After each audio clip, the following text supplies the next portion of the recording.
حضرت سیدنا حبیب اجمی رحمتullah تعالیٰ علیہ کے پاس ایک شخص آیا کرتا تھا، صحبت میں بھی بیٹھتا تھا، لیکن کام وہ ٹھیک نہیں کرتا تھا، سود کا دھندا تھا، لمبے چوڑے اس کے مسائل تھے۔ حالانکہ ایک ہی بیٹی تھی، وہ بھی دونوں ٹانگوں سے معذور تھی، دونوں ٹانگوں سے معذور، بڑے حکیم طبیب دکھائے لیکن بچی کو شفا نہیں ہوتی، شخص بھی اپنے مزاج کے لحاظ سے اچھا نہیں تھا۔ ایک دن سویرے سویرے آیا حضرت حبیب اجمی کے پاس۔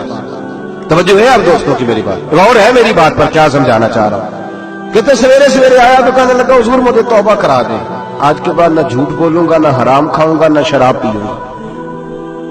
تو کہتے ہیں جتنے لوگ بیٹھے تھے کان کھڑے ہو گئے، کہا تجھے کیا ہوا؟ کہنے لگا 11-12 سال کا نوجوان آیا مجھے توبہ کرا گیا، چڑھتی جوانی، 11-12 سال 14-15 سال کا بچہ مجھے توبہ کرا گیا۔ تو کہتے ہم محب حیرت ہوئے کہ اتنا سا بچہ؟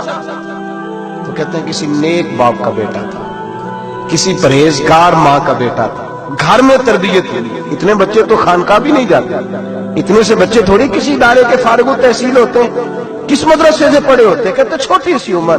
تو کہا جناب آپ کو کیسے ملا؟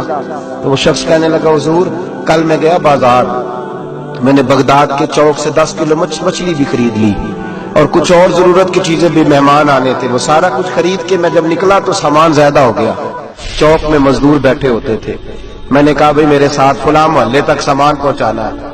وہ بچہ کہنے لگا چچا اگر میں چلوں تو، میں نے اس کو ایڈریس وغیرہ بتلایا تو 3 دینار مزدوری طے ہو گئی سامان گھر پہنچانے کی۔ کہتے میرے ساتھ وہ نکلا اور جب رستہ طے کرنے لگا تو رستے میں گرمی بڑی سخت تھی، ظہر کا وقت تھا، ذرا ہم نے چند قدم اٹھائے، 2-4 گلیاں گزرے تھے کہ اذان ظہر کی آواز آنے لگی۔ تو کہتے ہیں بڑی منت کے انداز میں، بڑی گزارش کے انداز میں میری طرف دیکھا، عمر چھوٹی سی ہے، کہنے لگا چچا اگر اجازت مل جائے تو میں ظہر کی نماز پڑھ لوں۔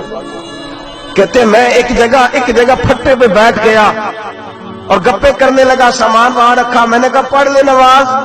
کہتے ہیں بچہ نماز پڑھنے چلا گیا، باقی لوگ دیر سے آئے، وہ نماز پڑھ کے جلدی آ گیا۔ میں نے کہا بیٹے تو جلدی آ گیا ہے؟ کہنے لگا اس لیے جلدی آیا ہوں کہ آپ یہ نہ سمجھے یہ کام چور ہے، میں نے نفل چھوڑ دیے ہیں، فارغ ہو کے پڑھ لوں گا۔ کہتے ہیں سامان اٹھایا، رستے میں گرمی شدت کی تھی، اس کا پسینہ بہنے لگا، میں آگے بڑھا، میں نے کہا بیٹے سامان تھوڑی دیر کے لیے مجھے دے دو، گرمی زیادہ ہے۔ کہنے لگا چچا کسی کا تربیت یافتہ ہو، کسی نے ٹریننگ دی ہے، کہا ماں باپ نے کہا تھا حرام لقمہ گھر نہ لانا، کہا بات کیا ہوئی؟ کہنے لگے میں آپ کو نہیں دے سکتا، اس لیے کہ 3 دینار مزدوری گھر پہنچانے کی طے کی ہے، اگر آپ اٹھائیں گے تو پھر میں پیسے پورے نہیں لوں گا۔